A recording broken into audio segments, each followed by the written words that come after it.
Out of all of the award ceremonies that take place throughout the year, the Academy Awards are the most important. We know that the Oscars are the most important because the people who run the Oscars said that theirs is the most important. It's a bit like how not enough people are watching the most important channel on YouTube. Anyway, every year, the Oscars are a big elaborate event with a red carpet. In the past, celebrities attending have shown off outfits made especially for the occasion by fashion titans like Gianni Versace and Giorgio Armani. Usually people dress up nice when they talk about the Oscars on TV and in videos and stuff. I just came as one of the attendees' drivers. This year was a slightly more low-key, cosy and quaint affair because a substantial number of the planet's population are still dying from a horrific plague. In fact, whilst everyone was on the way to the event, the trains were all delayed and they weren't running that frequently anyway because it was a Sunday timetable. So everyone just decided to have the ceremony right there in the train station, which if you ask me, is a lovely setting for an awards ceremony, as evidenced by speeches such as this one. I made a movie together with him, first movie. I think he would be very happy if he's still alive. Thank you very much. Tremendous thank you for the... And in the end, there were only 4 complaints from people whose socks were being pecked by pigeons running around under their chairs. There are loads of different categories that it's possible to be awarded in, like Best Actor, which means Best Pretending by a man.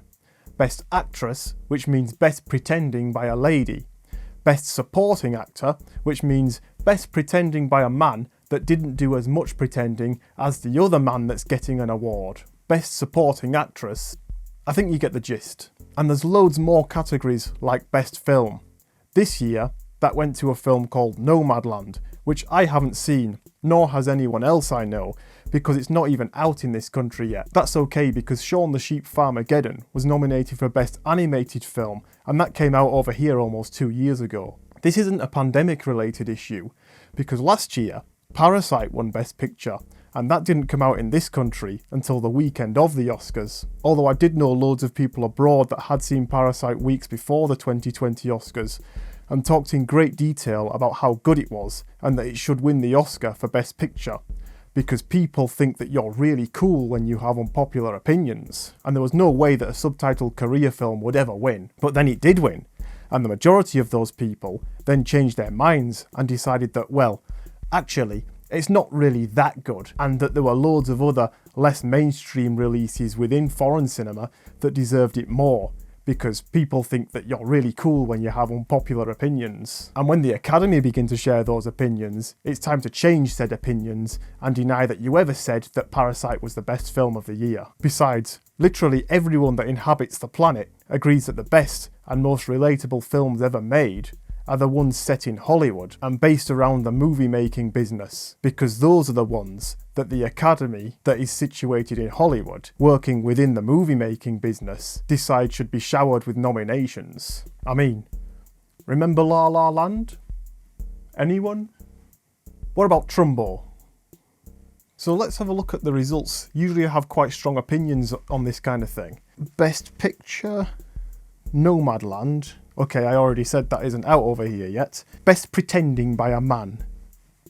Anthony Hopkins, for his homemade headbanging video that slipped onto the internet.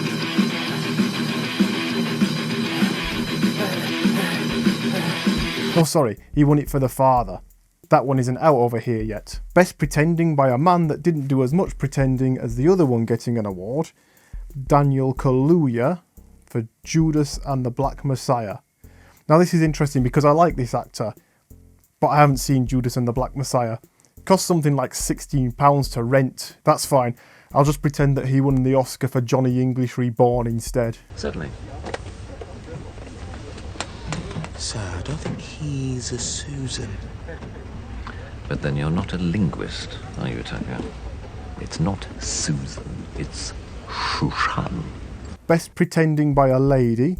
Frances McDormand, that's Nomadland again, that isn't out over here yet. Best Pretending by a Lady that didn't do as much pretending as the other lady getting an award. Jung-yoon, Minari. I have to pay to rent that one as well, so I haven't seen it. I haven't seen any of these films this year. Has anyone seen any of these films this year? Just give me a minute to look through this. Okay, yeah, I've seen this one. This one's streamable on Prime Video. They gave the Oscar for Best Sound to the film about someone who loses their hearing. Actually, that's not a bad film. It's about a man who likes noisy and exciting music, and then he starts going deaf, which is a really challenging experience for him, as you can imagine. Tony, when you edit this, show them the clip from the film.